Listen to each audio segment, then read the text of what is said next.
A paz do Senhor, queridas. Pode se sentar. Que alegria para a gente estar aqui com vocês. Um privilégio e uma agenda que Deus fez. Não estava na nossa programação essa agenda, mas o Senhor foi fazendo as coisas caminharem de um jeito e eis-nos aqui para fazer o que Ele quer. Amém? É muito bom saber que você em plena quarta-feira, quinta? Eu estou assim, gente. Em plena quinta-feira você está na igreja. Oh, glória! Glória a Deus!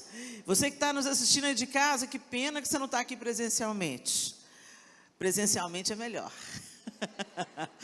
É muito bom a gente estar aqui e a gente sabe e tem percebido que nos últimos anos, no Brasil, no mundo, mas eu posso falar da nossa realidade.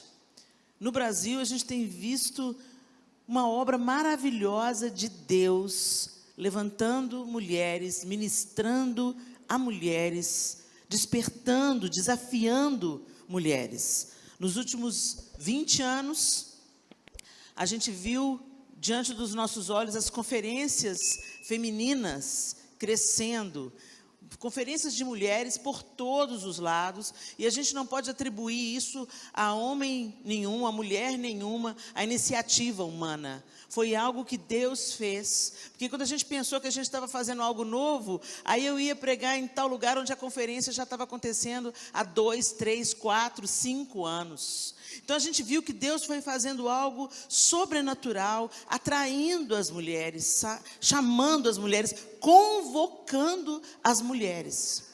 E a gente para pensar, mas por que Deus? Algumas mulheres chegam perto de mim e falam assim, olha, eu já estou recebendo muito, estou aprendendo muito, mas vocês têm que fazer alguma coisa para fazer conferência de homens, porque só eu que estou crescendo, só eu que estou sendo alimentada, só eu que estou sabendo o que está acontecendo, e nossos maridos estão ficando para trás. E aí a gente se lembra de Provérbios que diz assim, que a mulher sábia edifica a casa. Aí a gente pensa assim, mas olha lá, já vem mais uma coisa para os nossos ombros. Pelo amor de Deus, a gente já é mãe, já menstrua, já tem menopausa, TPM. Ai, meu Deus, mais essa agora. Gente, sabe por quê? Porque nós recebemos elementos do próprio Deus que os homens não têm. E isso não nos torna melhores, superiores. Entenda, essa competição entre os gêneros é coisa do inferno. Deus não criou homens e mulheres para disputarem poder. Deus criou homens e mulheres para serem cooperadores entre si. Deus olhou para o homem e falou, não é bom que o homem esteja só. Aí, tá vendo, Helena? Tá vendo? Quem é o homem sem a gente? Bom, eu não me lembro de ter visto nenhuma mulher pendurada num andaime, nem dentro de um esgoto. Nem quebrando parede com a marreta, nem catando pedaço de corpo em um acidente. Sabe, gente, tem coisas em nós que a gente não daria conta se não fossem os homens.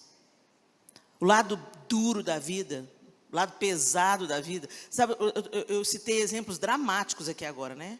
Você vê um bombeiro entrando num buraco que só cabe um homem. Você vê o bombeiro mergulhando em rios para recolher um corpo, para devolver um corpo sem vida para uma família, poder chorar e sepultar o seu...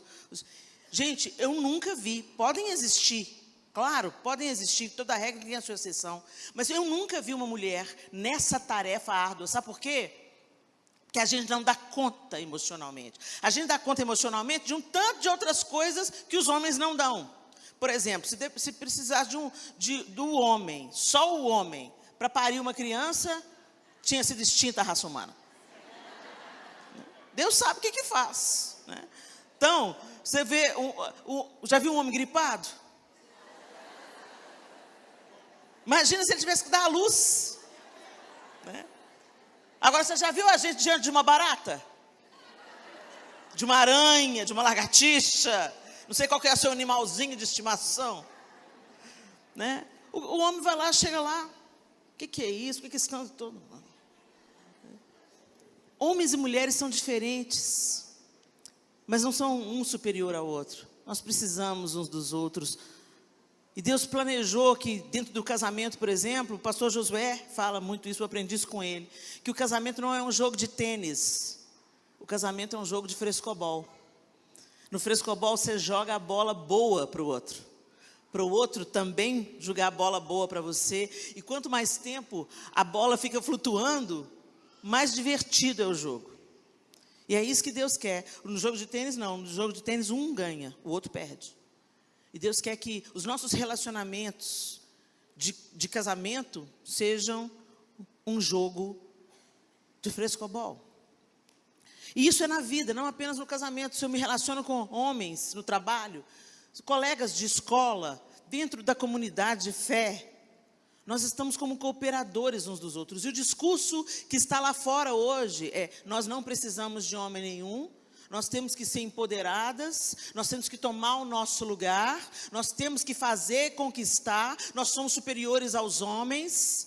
Gente, se a gente vai falar de empoderamento feminino, então pensa comigo, nós podemos criar, educar a próxima geração de homens. Mas a mesma voz que quer dar poder para a mulher, fala que ela ser mãe é um atraso de vida. Fala que ela ser mãe vai desqualificar ou torná-la ineficiente para o mercado de trabalho.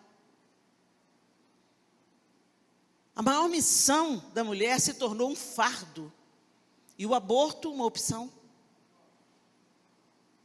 Assassinar um bebê é uma opção? Não é um bebê, é um embrião. Engraçado que esse embrião,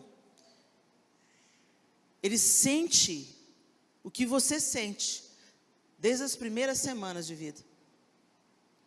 O que está acontecendo com o mundo? Quando você vê mulheres defendendo o assassinato de bebês, aquela que deveria ser a guardiã da vida, virou a defensora da morte. Então vamos voltar para o plano original e vamos olhar para a palavra de Deus. Para você que está aqui na igreja e acha que a gente está falando tudo uma balela, desculpa, mas a gente acredita na Bíblia. A gente acredita que existe um Deus.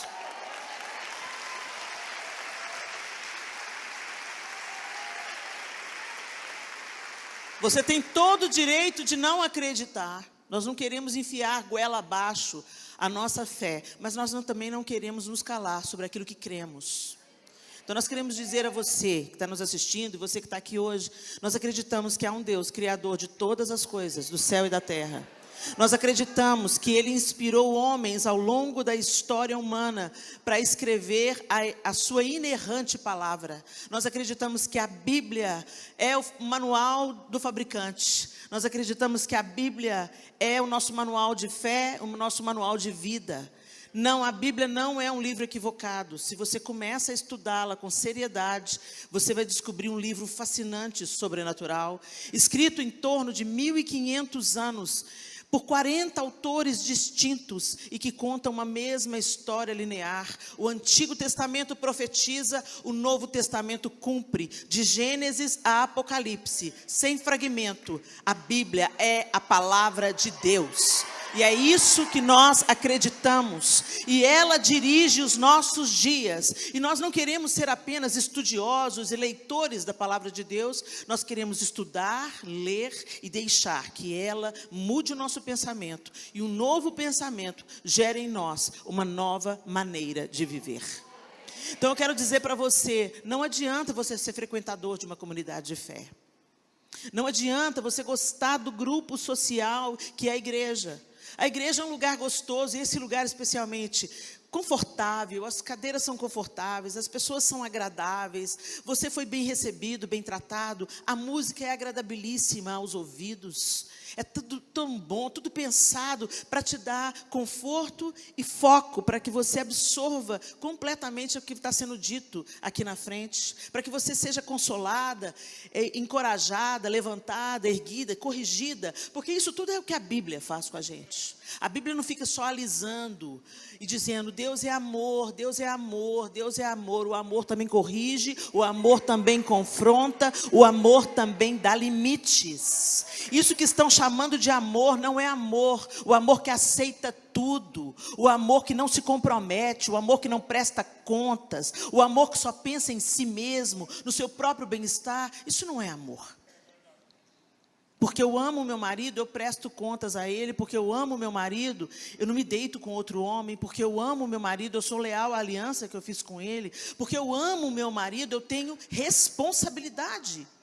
E porque eu amo os meus filhos, eu tenho responsabilidades. Porque eu amo os meus pais, eu tenho responsabilidade de honrá-los. O amor se compromete. O amor não aceita tudo. O amor perdoa tudo, o amor suporta tudo, mas não aceita tudo. Então a gente tem que entender, de onde você tirou isso? Da Bíblia. A palavra de Deus, a inerrante palavra de Deus me ensina isso. E aí nós cremos na Bíblia. E algumas pessoas começaram a dizer que a Bíblia não é toda a palavra de Deus, que só algumas coisas é a palavra de Deus. A gente não questiona a palavra de Deus, sabe por quê? Porque se a gente entende hoje que existe um Deus, nós ficamos sabendo isso pela Bíblia. Nós acreditamos que Jesus Cristo não é apenas um profeta ou um cara que fez diferença na história e marcou a história entre antes de Cristo e depois de Cristo. Ele não é apenas uma figura mítica ou política. Jesus Cristo é o Filho de Deus que encarnou para nos reconciliar com Deus, uma vez que o homem deu as costas para o seu Criador e começou a viver a vida à sua própria maneira. E é porque a gente escolheu viver a própria maneira que o mundo está no estado que está. Se todo mundo obedecesse a palavra de Deus, honrando, não mentindo, não cobiçando, não amando mais ao dinheiro do que amando as pessoas, a gente não estava no caos que a gente está. Nós estamos no caos em que estamos porque estamos inseridos em um contexto de queda.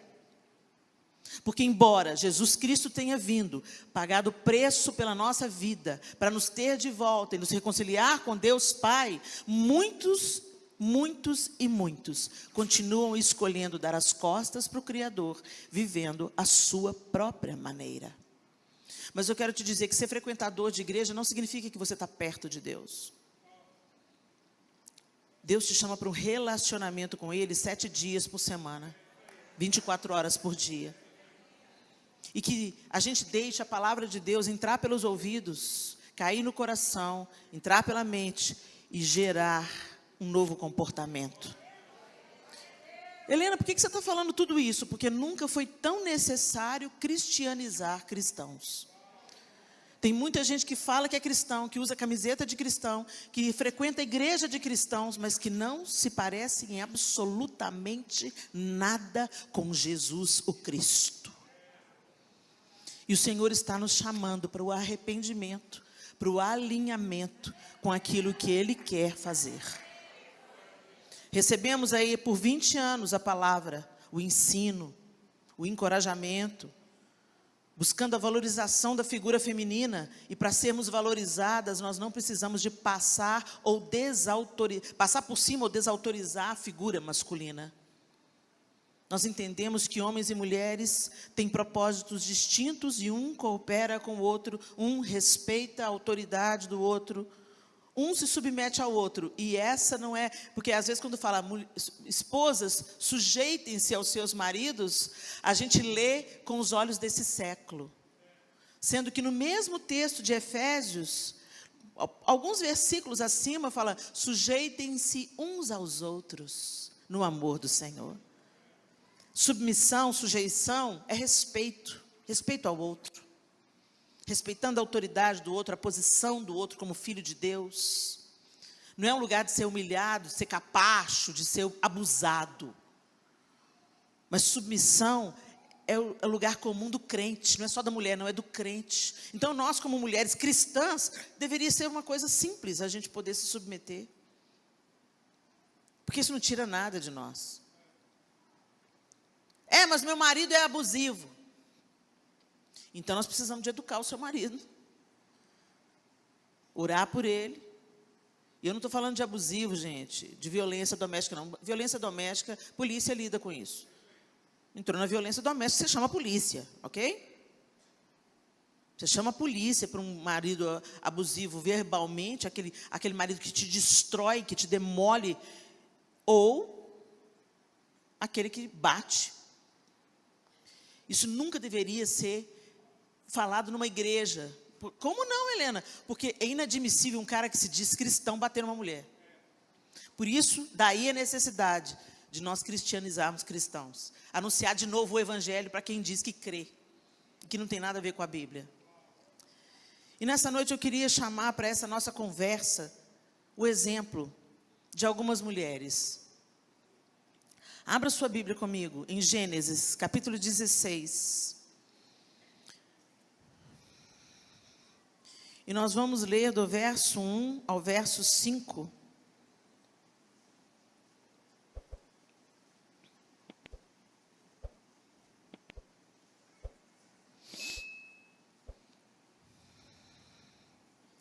Gênesis 16, 1 a 5 diz assim: Ora, Sarai, mulher de Abrão, não lhe dera nenhum filho.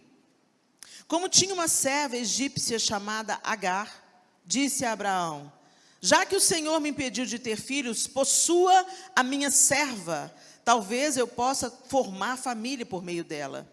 Abraão atendeu a proposta de Sarai.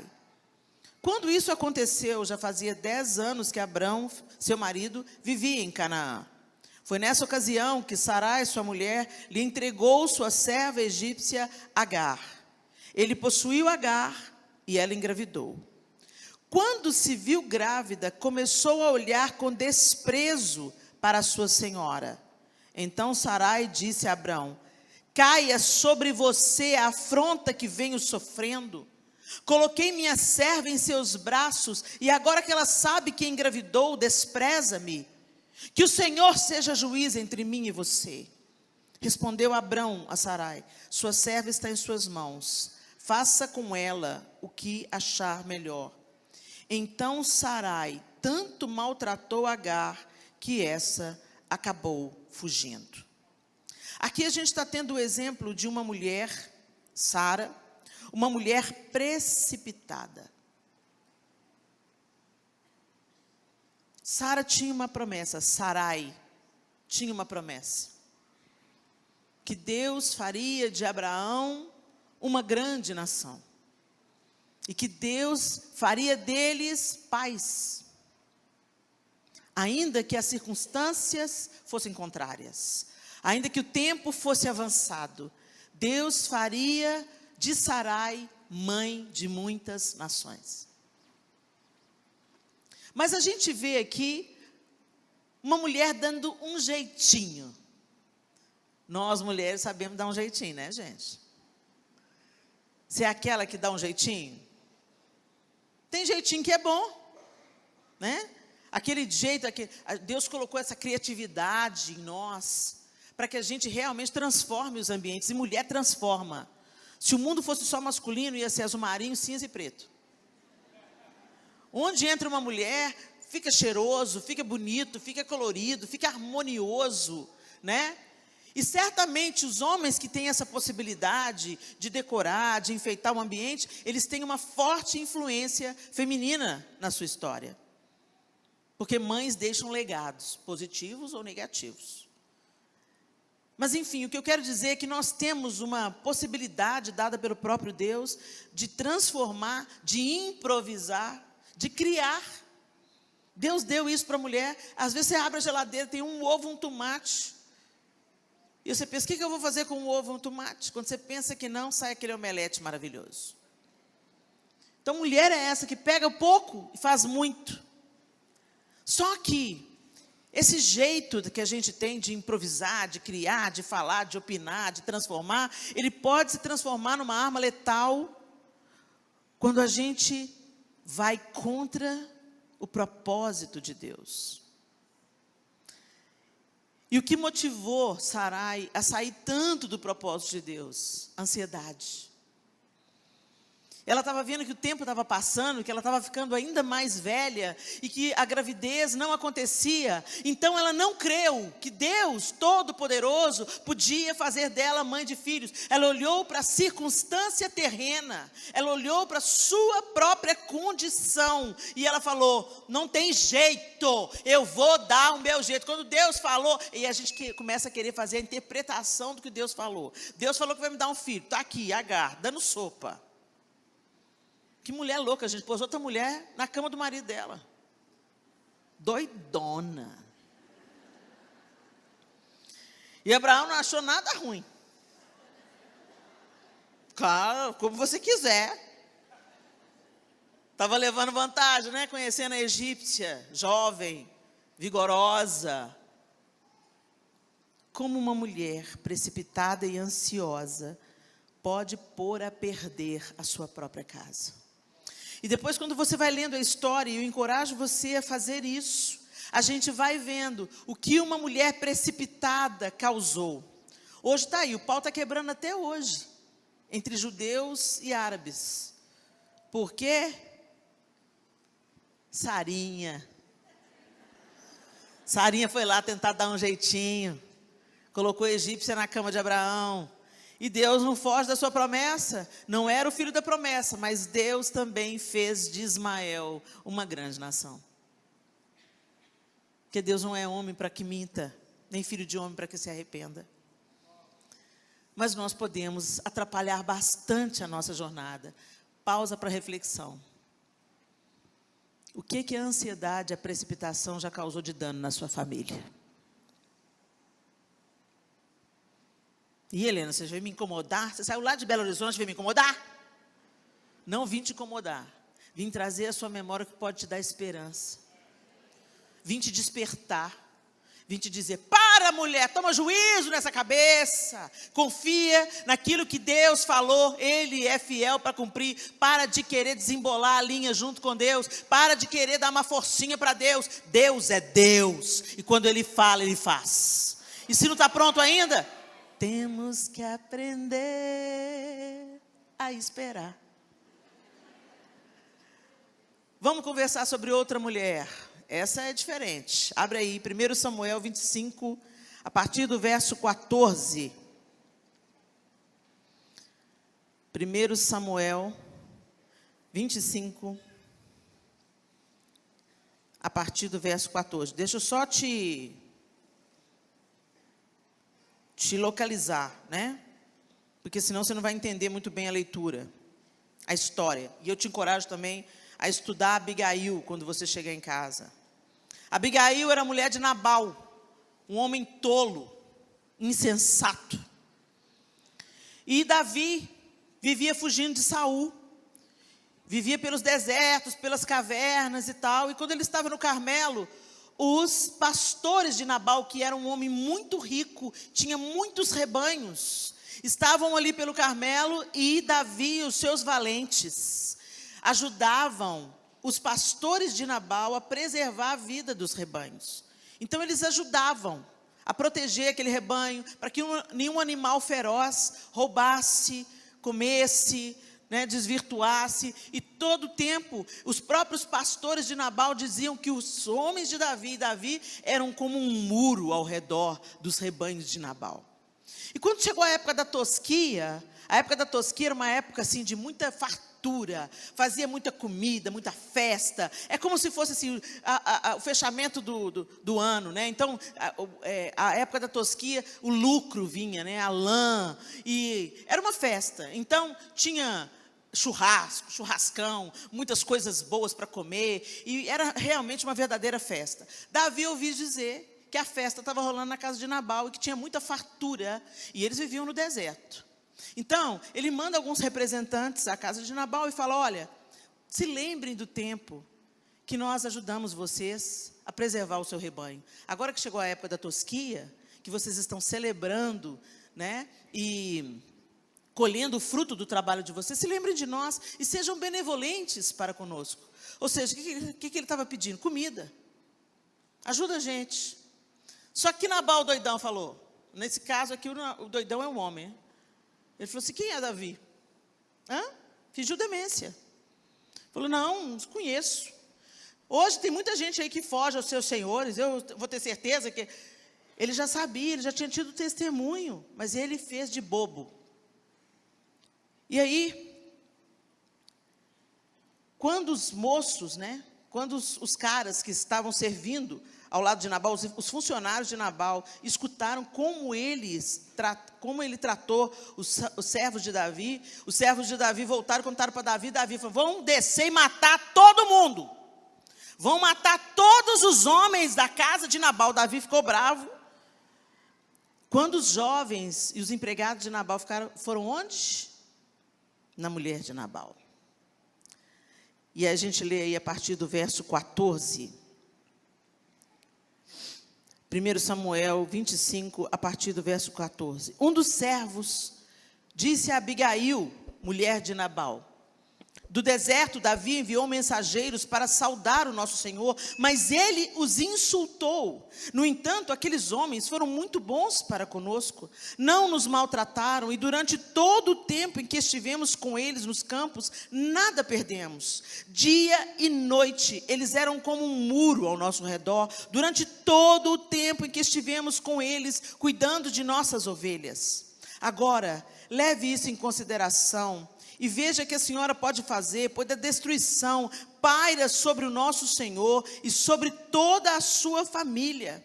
Ele é um homem tão mau que ninguém consegue conversar com ele. Verso 18. Imediatamente, Abigail pegou 200 pães, 2 vasilhas de couro cheias de vinho, 5 ovelhas preparadas, 5 medidas de grãos torrados, 100 bolos de uvas passas e 200 bolos de figos prensados, e os carregou em jumentos e disse a seus servos, vocês vão na frente, eu os seguirei. Ela, porém, nada disse a Nabal, seu marido. Enquanto ela ia montada num jumento, encoberta pela montanha, Davi e seus soldados estavam descendo em sua direção, e ela os encontrou. Davi tinha dito, de nada adiantou proteger os bens daquele homem no deserto, para que nada se perdesse. Ele me pagou o bem com o mal. Que Deus castigue Davi e o faça com muita severidade, caso até de manhã eu deixe vivo um só do sexo masculino de todos os que pertencem a Nabal. Quando Abigail viu Davi, desceu depressa do jumento e prostrou-se perante Davi com o rosto em terra. Ela caiu a seus pés e disse, meu senhor, a culpa é toda minha. Por favor, permite que tua serva te fale. Ouve o que ela tem a dizer. Que contrário, que contraste. Uma querendo brincar de ser Deus. A outra ouviu o que tinha acontecido na sua casa. Ela podia ter ido lá e falar assim, ô Nabal, você está doido? Bateu a cabeça? Você conhece Davi? Está vindo aí Davi, 400 caras, vão tocar o terror, vão deixar nenhum homem vivo nessa casa. Porque era assim que as coisas eram resolvidas, gente.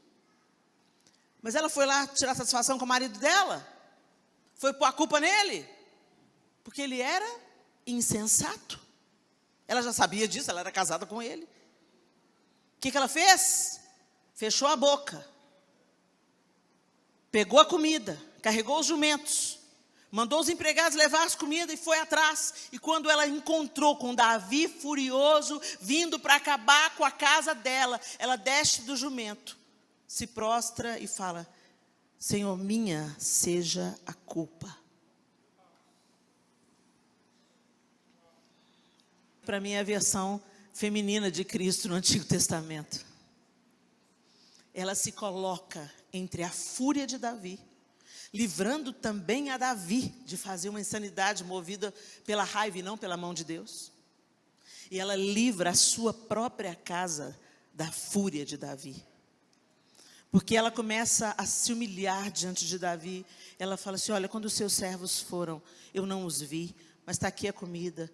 Que o Senhor te abençoe. O meu marido é tolo, não leve em conta o que ele disse. Que o Senhor te abençoe, que o Senhor te prospere. E ela começa a abrir a boca e a abençoar Davi. Ao contrário de Sarai. Sarai foi lá, fez a coisa errada e depois ela começa a reclamar com Abrão. Olha aí, o que aconteceu? Eu te amaldiçoo. Olha agora, minha serva está me ofendendo. tão ao contrário, que dois contrapontos. Gente, essa aí foi a pisada de bola de Sarai. Ela foi uma mulher que Deus escolheu. Mas eu acho lindo a Bíblia por isso. Não põe pano quente nos defeitos. Lá na frente, você vai ver também expostos todos os defeitos de Davi. E isso está muito claro para que a gente veja que eram seres humanos como a gente. Então, se eles conseguiram vencer, a gente também consegue. Se Abigail conseguiu ser uma mulher sábia e fechar a boca diante do seu marido tolo, ou, né, vamos contextualizar, o seu chefe tolo, o seu professor tolo, o seu parente tolo, o seu pai que ainda não se converteu, tantas situações, fecha a boca, você não convence ninguém, você não é o Espírito Santo. E abre a boca com sabedoria. Essa é uma característica da mulher sábia, ela abre a boca com sabedoria. A mulher de Provérbios 31, quando ela fala, é para ouvir o que ela tem a dizer, porque ela abre a boca com sabedoria. E ela não fica transferindo responsabilidade, ela chama para si a responsabilidade para salvar a sua casa. Mas a gente não vive isso. A gente sempre fica transferindo a culpa para alguém. A culpa é do meu marido, a culpa é da minha mãe, a culpa é do meu pai. Eu passei o meu trauma, a culpa é do meu trauma de infância. A gente está sempre julgando. Para, você é mulher de Deus, você é filha de Deus. Seja lá o que foi que te aconteceu, você é nova criatura e pode viver de uma outra maneira. Para de pôr culpa no diabo, para de pôr culpa no passado, para de pôr culpa no seu abusador, para de pôr culpa, agora é uma nova história onde você está seguindo aquele que se humilhou, mas venceu, ressuscitou e irá voltar e reinar em um alto e sublime trono.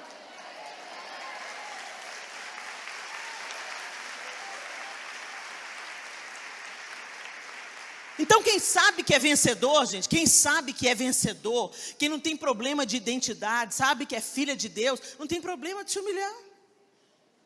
Não tem problema para pedir perdão, não tem problema para chamar a responsabilidade para si. Não, eu vou resolver. Não, minha seja a culpa. Por causa da sabedoria de Abigail, Davi olhou para ela. E o ódio de Davi foi aplacado. Você já ouviu falar no que a Bíblia diz sobre, em Provérbios, que diz: a palavra dura suscita a ira, mas a palavra branda desvia o furor. Então eu fico imaginando essa mulher sábia, dizendo com toda doçura. Sabe qual que é a maior arma feminina? Desculpa a palavra, homens presentes. Poder feminino não é bunda de fora não, gente. Poder feminino não é decotão, não é música sensual, não. O que elas estão chamando de poder, na verdade, elas estão se colocando à venda. Poder feminino é docilidade. Quando entra uma mulher sábia e doce no ambiente, tudo se curva. É impressionante. E eu não estou falando da manipulação de Jezabel, não. Eu estou falando do poder do Espírito Santo que habita em você. Quando entra uma mulher cheia do Espírito Santo, as trevas recuam. A vida flui, o encorajamento acontece. Uma mulher cheia do Espírito Santo tempera tudo ao redor, cria filhos cheios do Espírito Santo. Por isso que a palavra de Deus diz: a tola com as próprias mãos a derruba. As nossas casas não são perfeitas não, gente. Eu tenho as minhas lutas, você tem as de vocês. Mas mesmo aqueles filhos que andam fora do Evangelho, o que eles falam sobre você? Isso é um bom relatório. O que eles falam sobre você? Lá em Provérbios 31 diz que os filhos e o marido da mulher sábia a elogiam. Então, às vezes, os filhos não estão nos caminhos do Senhor, estão fazendo suas escolhas equivocadas. Tem uns que só aprendem quebrando a cara, infelizmente. Você tenta proteger o filho de todas as formas, se educa no caminho que eles devem andar, mas eles se tornam adultos e tomam suas próprias decisões. Então, você continua de joelho, porque você não é o Espírito Santo, lembra disso. Não adianta ficar... Você não convence ninguém, mas o Espírito convence. Então clama, chama, chora, profetiza que a obra do Senhor será completa, amém? Mas muitos filhos estão, inclusive, fora do Evangelho, porque vem uma dissonância da família, do pai e da mãe na igreja e do pai e da mãe dentro de casa. Na igreja, todo mundo espiritual. A paz do Senhor, irmão. Ou glória, ou bênção. Chega em casa, quem deixou essa louça aqui? Ô, seu parasita, não vou fritar ovo para você, não. Quem é a gente dentro de casa, gente, é quem a gente é de verdade. É fácil a gente colocar a máscara social na igreja, a máscara social onde a gente quer ser amado, aceito, querido. Mas de dentro de casa não dá para a gente esconder. Então a máscara cai. E aí o que aparece quando a máscara social cai? Quem é você dentro de casa? Abigail era tão benquista dentro de casa, que os empregados, quando viram o que Nabal estava fazendo, eles foram, ô patrão, que é isso, patrão? Davi vai passar o rodo na gente, foi isso que eles falaram? Não, foram em quem tinha cabeça boa. Então, Abigail tinha coerência. Ela era sábia, e todo mundo que morava com ela sabia disso. Momento de reflexão. O que tem saído da sua boca dentro da sua casa? Qual é a atitude que aqueles que moram mais perto, moram com você ou convivem de mais perto com você, têm diante da sua palavra, diante do seu conselho? Eles buscam conselho em você? Seus filhos, seu marido, seu pai, sua mãe, seus irmãos de sangue que moram na mesma casa que você, te chamam bem-aventurada? Minha irmã é uma bênção, minha mãe é uma bênção. Minha esposa é uma bênção, minha filha é uma bênção.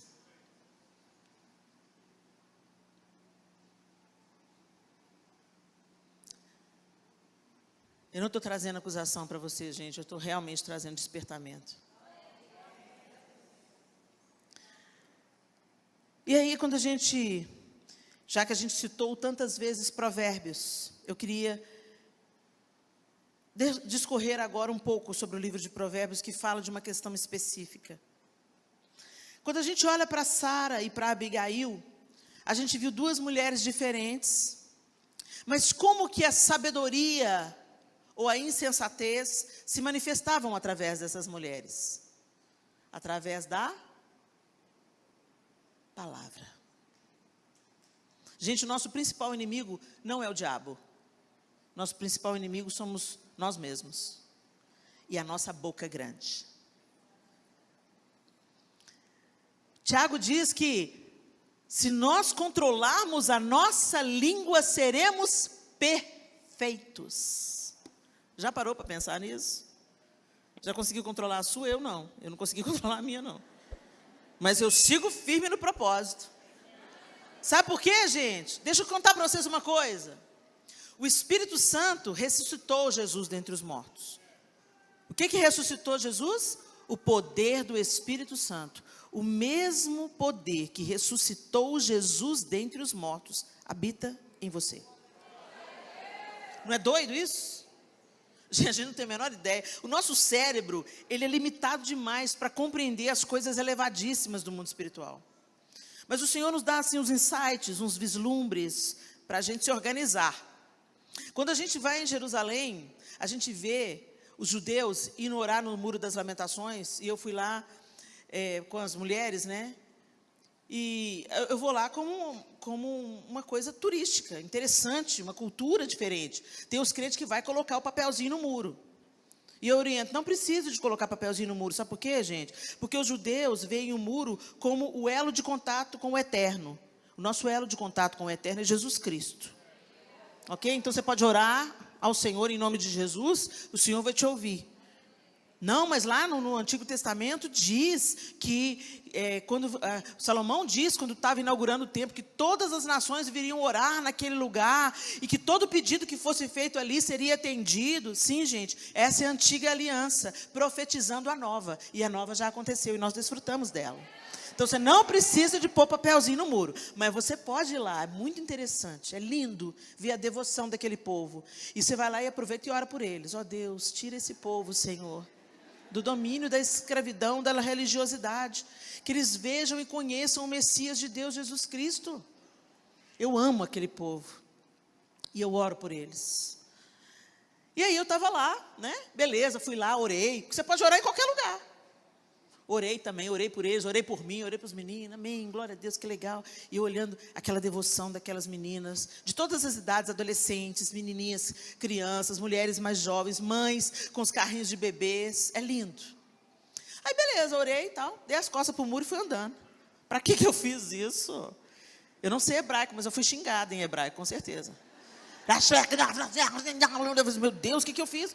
Umas 3 judias assim, me olhando, me fuzilando com o olho, apontava para o muro, meu Deus, o que eu fiz? O que eu fiz? Aí alguém falou comigo, você deu as costas para o muro. Ué, é muro, gente? Para você é muro, Helena, para elas não.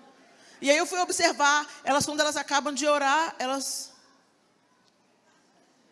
não dão as costas para o muro. Só depois de não sei quantos passos é que elas viram e vão. Eu aprendi.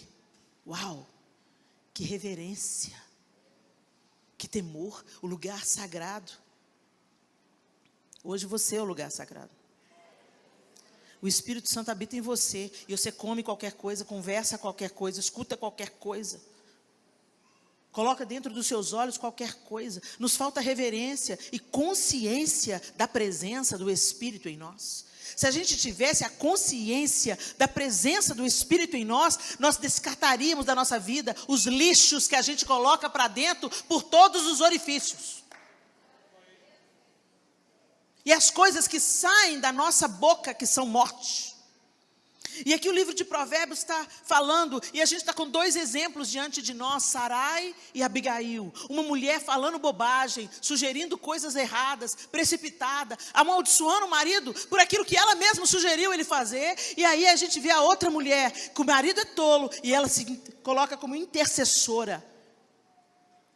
Ela interrompe o ciclo de violência, ela entra no meio da briga de 2 cachorros grandes e fala, minha seja a culpa. E ela começa a abençoar com as palavras. Depois eu encorajo que vocês leiam o texto todo. As palavras que ela diz para Davi são maravilhosas. Aí o que Deus faz? Só para te dar o spoiler do final da história. Mata Nabal, Davi fica sabendo, manda buscar Abigail e casa com ela.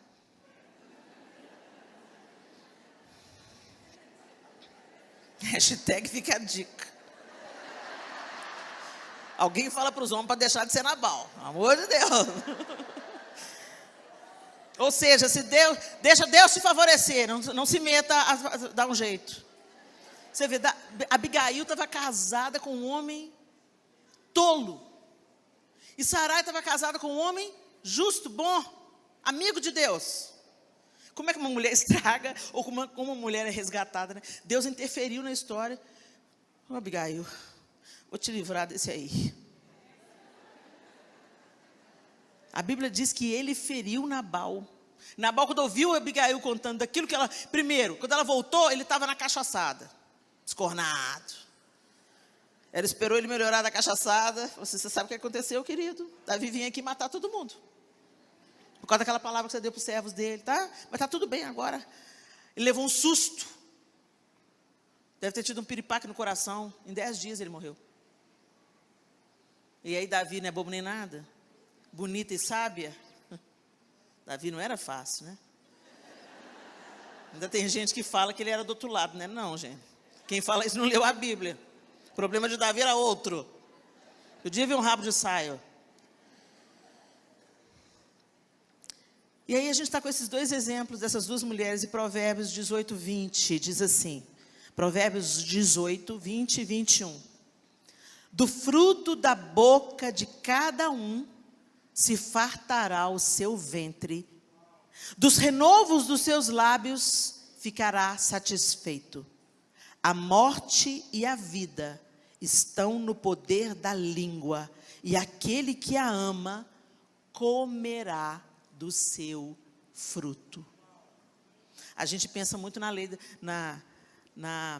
da semeadura, na hora dos dízimos e ofertas. Todo mundo vem alegrinho. Você vê porque você sabe que você vai colher. Quem vive a realidade né? Nós não temos nada, Deus nos dá tudo. E a gente devolve 10% para Deus através dos dízimos, e quanto você quiser através das ofertas. E a gente prova da bondade, misericórdia e fidelidade de Deus quando a gente é fiel nisso. Porque Deus precisa do nosso dinheiro, gente? Não. A casa, a estrutura que nós estamos aqui precisa. Porque, sabe, telão, microfone, a passagem lá de avião para me trazer para cá, não brotou no chão, né, gente? O pessoal fazendo, de graça receber, de graça dai. Não, a palavra a gente está dando de graça, mas banco, luz, água, telefone, LED, isso nada de graça. Então, a gente sabe, quem filho obediente, obedece, colhe das bênçãos, e a gente vê claramente que Deus, a gente nunca vai poder superar Deus em dar. Ele sempre é mais que abundante. E Deus provê isso para que a gente não se torne servo de mamon. Enquanto você aprende que parte do que você ganha, parte é para o seu sustento, para a manutenção da sua casa e até para a realização dos seus sonhos, mas parte não pertence a você, passa por você para abençoar outra pessoa. No cristianismo não tem egoísmo. A gente não constrói só para a gente não quer ganhar só para a gente compartilha generosamente amor, bondade, tempo e dinheiro. Tudo que o Senhor tem nos dado. E a gente faz isso com tranquilidade e alegria. Aí a gente lembra da lei da semeadura, da promessa do Senhor, o que o homem semear, isso também colherá. Quanto mais sapato eu dou de presente, mais sapato eu ganho. Quanto mais a roupa eu dou de presente, mais roupa eu ganho. Eu dou perfume de presente, eu ganho perfume. Eu oferto dinheiro, recebo dinheiro. É uma coisa impressionante, implacável a lei da semeadura. E ela não é só sobre aqueles que creem, não, tá, gente? Tem um tanto de empresário bem-sucedido, que parte do ser bem-sucedido é porque eles investem em instituições de crianças carentes, eles investem no próximo. E a lei do retorno é certa. É igual a lei da gravidade. Mas a gente não lembra disso quando a gente fala uma palavra. Ah, se a gente ficasse mais caladinho. Ou se a gente profetizasse vida. A gente não lembra que palavras são sementes poderosas e o poder da vida e da morte está na nossa boca. Muita coisa não está dando certo na sua vida porque você profetiza o mal. Isso não vai dar certo, isso não vai dar certo, isso não vai dar certo, não vai. Fulano, presta para nada. Fulano, não tem jeito não. Eu aprendi uma coisa com o Edmé Williams. Tudo que você fala e chora em cima, nasce. Então aquela mãe que está lá, angustiada, o filho está na droga, e ela fica, oh Deus, fulano está perdido, Senhor. Fulano está na droga, Senhor. Oh, Senhor, faz alguma coisa, Senhor. Ela fala, muda o disco. Pode chorar. Às vezes você chora com as palavras certas, sobre as palavras certas. Senhor, eu sei que o Senhor vai resgatar o fulano, Senhor. Eu creio no teu poder, ó Deus, mesmo quando eu não vejo, Senhor. O Senhor é maravilhoso, está ouvindo a minha súplica, Senhor. Chora em cima que vai dar.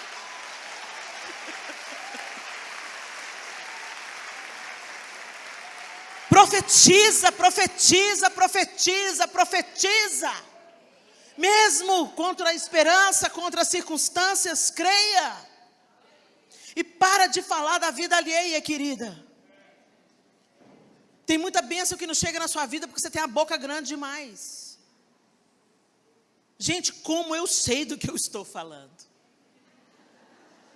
Eu gostaria de não ter tanta experiência no assunto. Mas coisas que eu critiquei na vida dos outros, eu estou vivendo. Porque pode demorar, mas a colheita chega.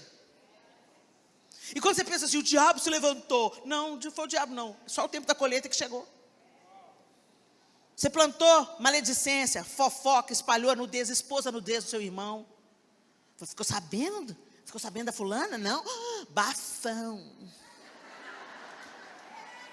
Pois é, amanhã o bafão chega na sua casa. Cuida da sua vida. Sabe por quê, gente? Nosso telhado é de vidro. Nós somos tudo do mesmo material, tudo gente. A gente não escolhe pelo outro. Fulano adulterou. Amanhã seu marido pula cerca. Fica caladinha para Jesus te dar vitória. Por quê? O que nós acabamos de ler? do fruto das nossas palavras nós vamos comer. Então abençoa, encoraja, levanta, incentiva, consola, profetiza.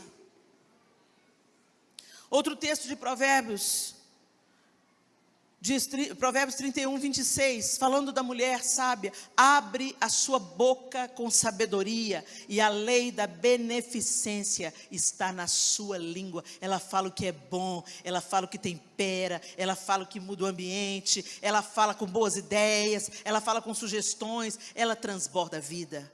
Provérbios 26, 28, a língua falsa odeia aos que ela fere, e a boca lisonjeira provoca a ruína.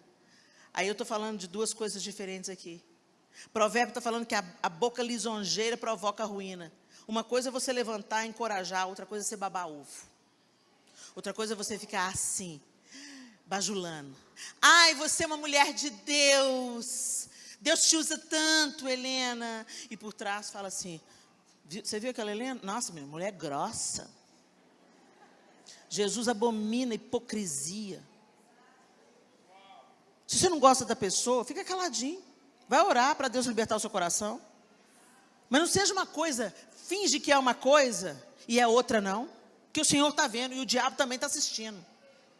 E ele sabe claramente quem é que está do lado dele. Palavra lisonjeira, o bajulador é aquele que lambe o chão que você pisa, para que você caia. Então, cuidado com as lisonjas. Você sabe quando é um testemunho, um encorajamento. Mas sabe aquela pessoa que só fica, sabe, te elogiando, te enchendo o ego? Cuidado com essa pessoa. Ela pode não ter consciência, mas ela está sendo um instrumento do diabo. Porque a palavra de Deus diz assim, que o coração do homem é provado pelos elogios que recebe. Tem um tanto de líder que caiu, porque começou a dar crédito aos elogios excessivos que recebia. Tudo que passa por mim é bom, eu estou te abençoando, é de Deus. Tudo de ruim é meu mesmo. Mas tudo de bom que você vê saindo de mim, é pela graça, misericórdia e o poder de Deus que está sendo aperfeiçoado em mim.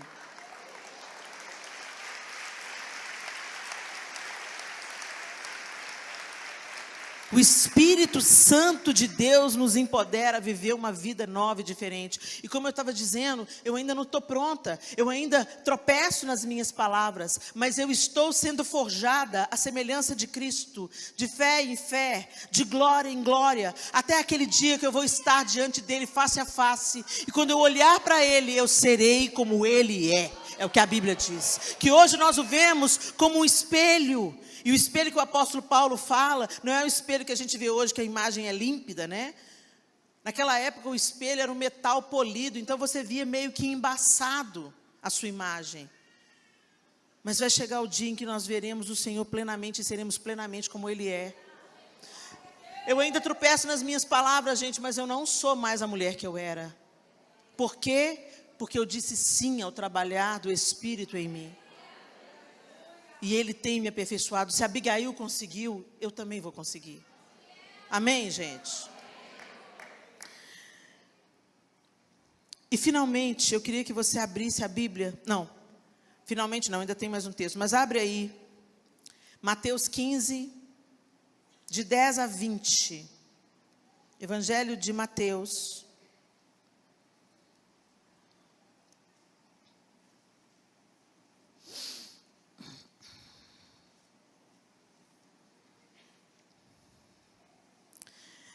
A partir do verso 10, o texto diz assim: Jesus chamou para junto de si a multidão e disse: ouçam e entendam.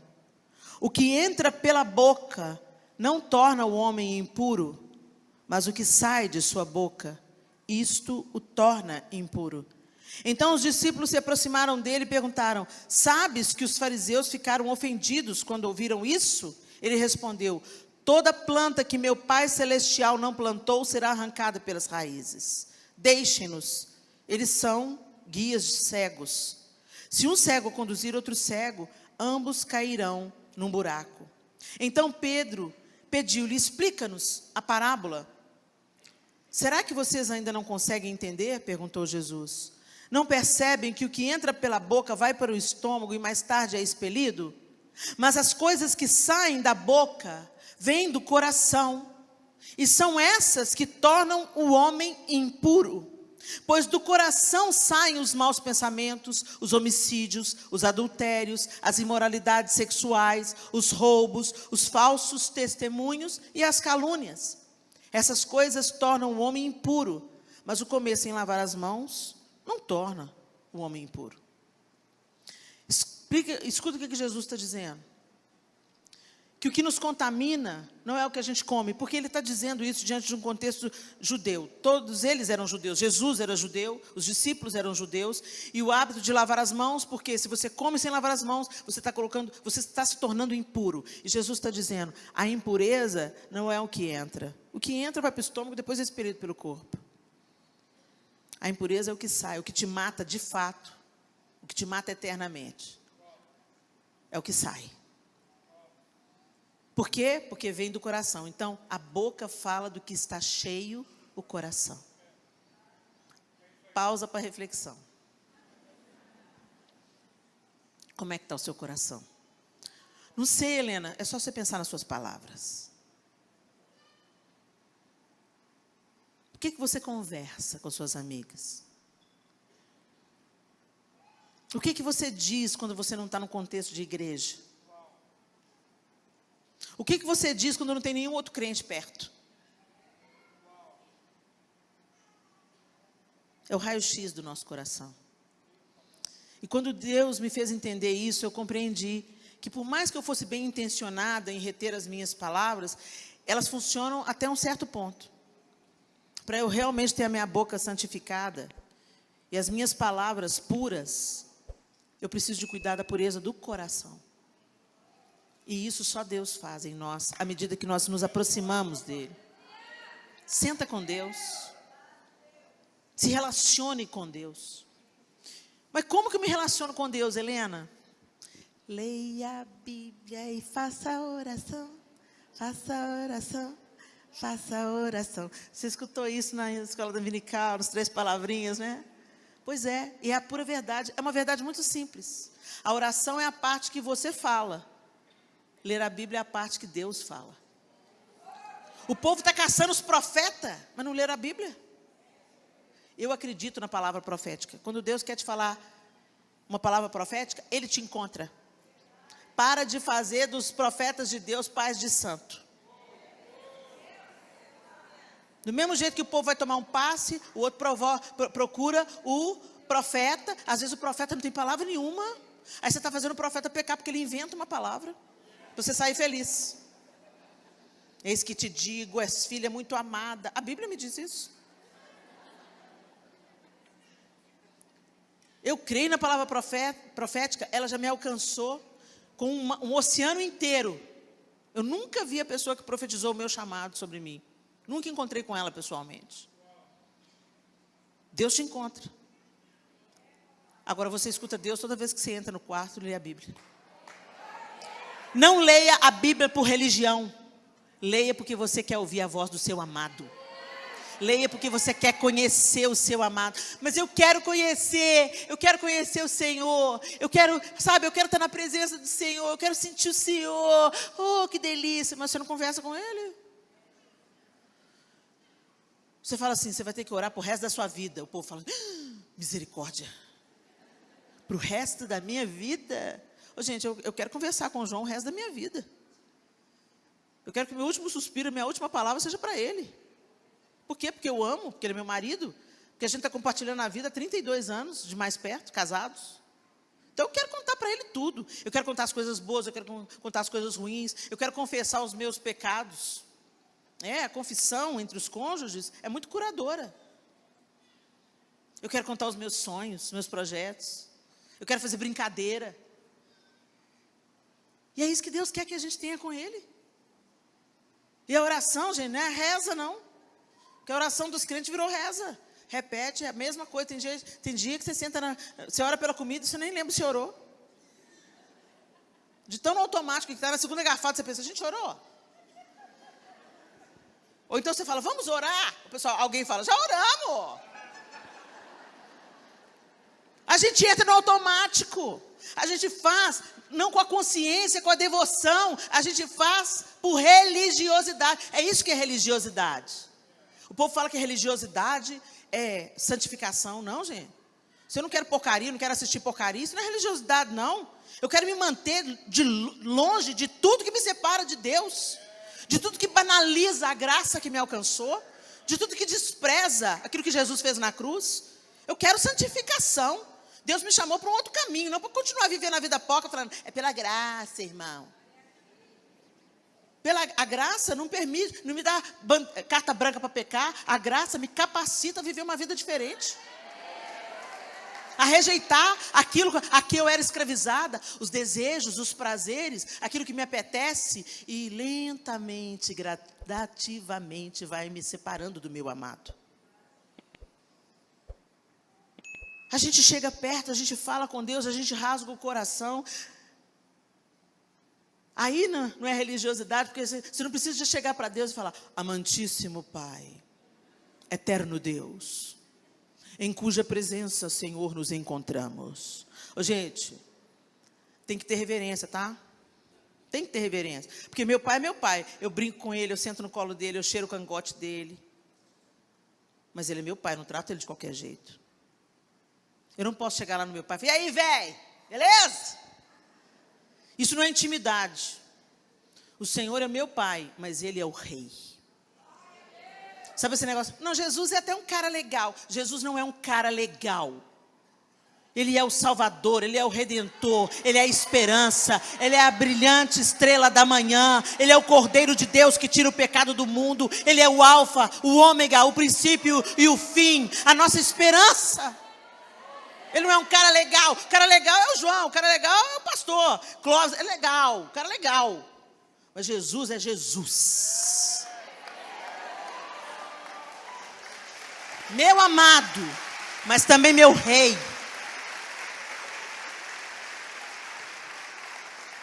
A gente não pode perder a reverência. Mas eu falo com meu pai intimamente. Eu não chego diante do meu pai e falo, papai, Senhor Geraldo, sou sua filha, queria te pedir. Não tem cerimônia, não tem protocolo. Pai, ei pai, agora nessa idade eu estou chamando ele de papaizinho. Ei papaizinho, sua bênção. Deus te abençoe, minha filha. E eu converso com ele normalmente. E aí, pai, como é que está a semana? Você pode conversar com Deus normalmente. Senhor, quem já me assistiu aí no YouTube já sabe, né? Dessa oração. Põe as duas mãos em mim, Senhor, senão eu vou dar uma voadora. Tem misericórdia de mim, Senhor, me ajuda aqui, porque meu coração está ficando peludo. Sabe? Senhor, me perdoa, hoje minha fé está tão fraca. A incredulidade está rondando meu coração. Eu preciso que o Senhor venha aqui, Jesus, e me enche com a sua esperança. Sabe, gente, rasga o coração, para de melodrama com Deus, porque Deus já sabe a sua oração antes dela sair da sua boca. Mas Ele quer que ela saia da sua boca, porque isso mostra a sua iniciativa de ter um relacionamento com Ele. E aí você fala, você chora, você conta para Ele. Para Ele você pode contar, Senhor, sabe o fulano? Pois é, Deus, está duro aguentar o fulano. Mas o Senhor deu conta de Pedro, Senhor, aquele precipitado, né? Estava andando armado, Senhor, lá no jardim, cortou a orelha do outro, Senhor. Ô, Pedro, pois é, Senhor, eu estou aqui, ó, igualzinho, Pedro. Me ajuda, Jesus. Ele já sabe quem você é. Conversa com Ele, abre o jogo com Ele. Senhor, não estou dando conta do meu marido, não, Senhor, mas Ele é meu marido. Me ajuda, me dá sabedoria, Espírito Santo. Como é que eu falo com Ele? Me deixa entender, porque meu marido é assim, que ninguém é ruim de graça. Ninguém é ruim de graça. Tem uma história por trás de cada um de nós. Nós somos o fruto da nossa história. Por isso que a gente tem que ter uma história com Deus, que transforma todos os nossos dias. E finalmente eu queria que você abrisse o último texto dessa noite. Desculpa, gente, eu me avancei no horário, eu me empolgo. Eu me empolgo quando eu falo a palavra de Deus. Efésios capítulo 5. A partir do verso 15. Tem uma chave aqui para nós. Efésios 5, a partir do verso 15, diz assim: tenham cuidado com a maneira como vocês vivem, que não seja como insensatos, mas como sábios, aproveitando ao máximo cada oportunidade, porque os dias são maus. Portanto, não sejam insensatos, mas procurem compreender qual é a vontade de Deus. Não se embriaguem com o vinho, que leva à libertinagem, mas deixem-se encher pelo Espírito, falando entre vocês. O que, gente? Falando entre vocês, com salmos, hinos e cânticos espirituais, cantando e louvando de coração ao Senhor, dando graças constantemente a Deus Pai por todas as coisas, em nome de nosso Senhor Jesus Cristo. Sujeitem-se uns aos outros por temor a Cristo.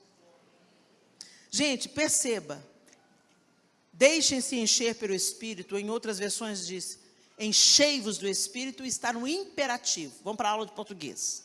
Está no imperativo. E depois, tudo está no gerúndio.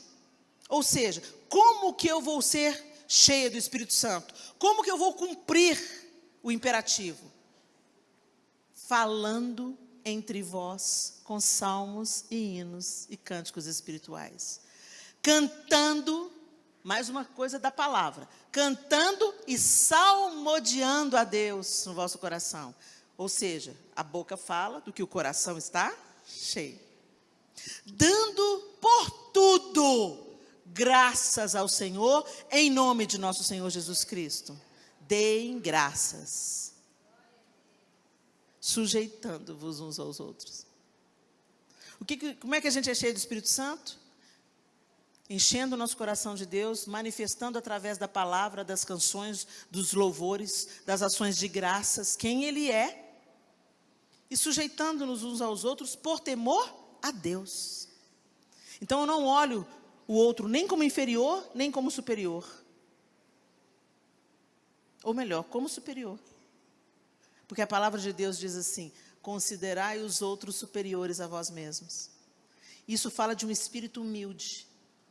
O outro pode não ter o seu diploma, mas ele sabe uma coisa que você não sabe. Ele tem uma vivência que você não tem. Então sempre temos o que aprender uns com os outros. E é por isso que a Bíblia fala, sujeitando-vos. Porque o próprio Cristo se sujeitou. Então, como nós, como seus seguidores, temos dificuldade de nos sujeitar? O espírito da rebelião vem de Satanás.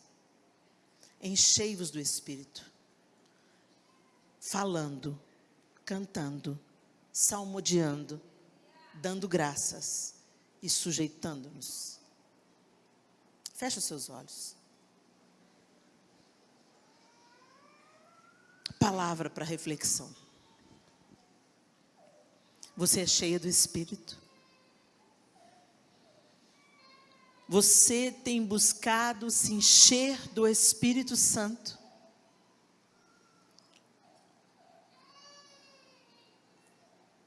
Nós temos nos enchido de tantas informações.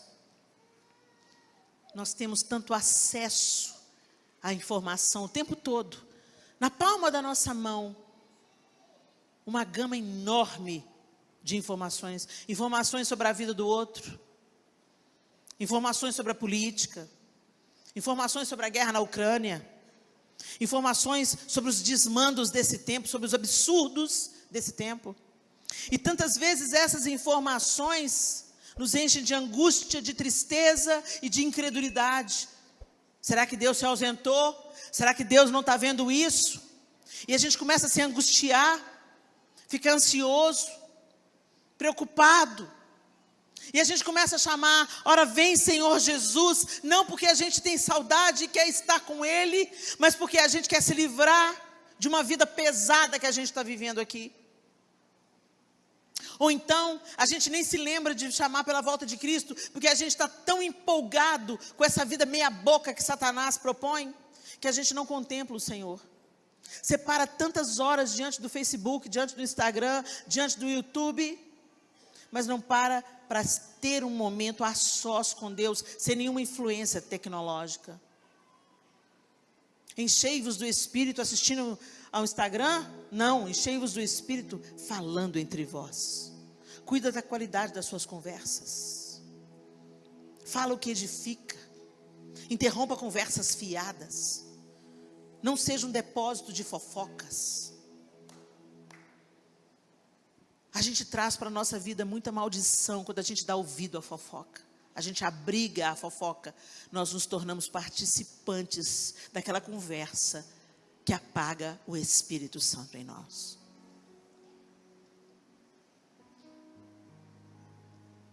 Falando entre vós com salmos, cânticos e hinos espirituais. Conta testemunho. Conta o que você aprendeu. Fala sobre a Bíblia. Fala o que você aprendeu no quarto, na sua intimidade com Deus. Orem juntos. Partilhem histórias para que haja cura. Escute confissão, acolha a confissão. Tem gente que pode ser impedido de suicidar se você só abrigar com seus ouvidos, acolher com seus ouvidos. Escuta sem julgar, escuta sem acusar, escuta! Escuta com os ouvidos de Cristo. Escuta. Falando entre vós, quem um fala, o outro escuta, um fala e o outro escuta. Cantando e salmodiando. Vocês já leram os salmos? Os salmos ou são declarações do poder de Deus, ou são pedidos de socorro para o poder de Deus. O salmista, ele proclama quem Deus é, ou ele está falando, Senhor, socorre-me. O Senhor é meu pastor, nada me faltará. Ele está declarando o poder do Senhor. Então, que a gente passe a ser salmista no nosso coração. Que a gente se lembre dos feitos do Senhor para conosco. E que no dia mau, no dia da tribulação, que você fala, socorre-me, Senhor. Eleva os meus olhos para os montes. De onde me virá o socorro? O meu socorro vem do Senhor, que fez os céus e a terra. Porque estás abatida, ó minha alma. Espere em Deus, pois ainda o louvarei. A Ele o meu auxílio e Deus meu. Salmodiando a Deus no vosso coração. Dando graças. Jesus, todas as vezes que ele manifestou seus milagres, quando ele foi ressuscitar Lázaro, ele não falou, ó Senhor, eu te peço que o Senhor agora ressuscite Lázaro, que quebra as amarras da morte. Não, ele falou, Senhor, eu te dou graças. Eu te dou graças porque o Senhor está fazendo isso. E aí ele já deu a ordem, Lázaro, sai para fora. Quando ele foi multiplicar os pães e peixes, você pode conferir na Bíblia, ele falou, Senhor, eu vou dar 3 pulinhos, e o Senhor vai multiplicar esses peixes. Não, ele falou, Senhor, eu te dou graças por isso que eu já tenho nas minhas mãos. Dei graças. Ah, eu quero fazer a vontade de Deus. Eu quero fazer a vontade de Deus. O apóstolo Paulo falou muito claramente, em tudo dai graças, porque esta é a vontade de Deus para convosco. E Deus não quer que você dê graças, porque Ele tem problema de autoestima e precisa ser lembrado que você é agradecido a Ele. Ele quer te dar graças, porque quando você dá graças, você reconhece o poder de Deus na sua vida. Você está dizendo, se está bom, o Senhor está aqui, se está ruim, o Senhor está aqui. Se eu estou podendo fazer, o Senhor está aqui. Se eu não estou podendo fazer, o Senhor está aqui. O Senhor sabe, porque eu tenho dono, eu sou sua. E se eu estou passando por isso, vamos embora lá, Senhor. É lição, vamos embora aprender. Graças ao Senhor porque o Senhor está me ensinando. Graças ao Senhor porque o Senhor não desistiu de mim. Graças ao Senhor porque eu estou atravessando a tribulação. E lá do outro lado eu vou sair uma mulher melhor, uma mãe melhor, uma esposa melhor. Graças ao Senhor. Agora eu abraço todas as mães do mundo com um outro olhar, com mais misericórdia, com mais confiança naquilo que Deus é capaz de fazer. Nada fica infrutífero nas mãos desse Deus majestoso. E é essa grande alegria de pertencer ao Senhor. Eu não estou solta por aí, Satanás não tem a última palavra na minha vida e nem na minha casa. Quem tem a última palavra é o Senhor. Dê graças, dê graças. E sujeitem-se. Sujeitem-se à vontade de Deus. Entenda que o outro, você não é melhor do que ninguém. Mas o fulano não é crente. Ser crente não te faz superior, não, minha linda. Ser crente te faz livre. Salva. Pela graça de Deus. Mas não superior. O crente que olha o outro de cima para baixo não entendeu nada. Porque o outro que está vivendo uma vida porca agora, ele é tão alvo do amor e da misericórdia de Deus quanto você. E a gente pode aprender muita coisa com aqueles que pensam completamente diferente da gente. Isso é humildade. Senhor, nós te bendizemos por essa noite. Nós agradecemos pela tua graça e misericórdia renovada sobre nós todos os dias. E nós queremos, contemplando o Senhor através da tua palavra, através dos exemplos de Sarai, Abigail, através da exortação dos provérbios, através do Evangelho de Jesus Cristo e das suas palavras descritas no Evangelho de Mateus, as palavras do próprio Jesus.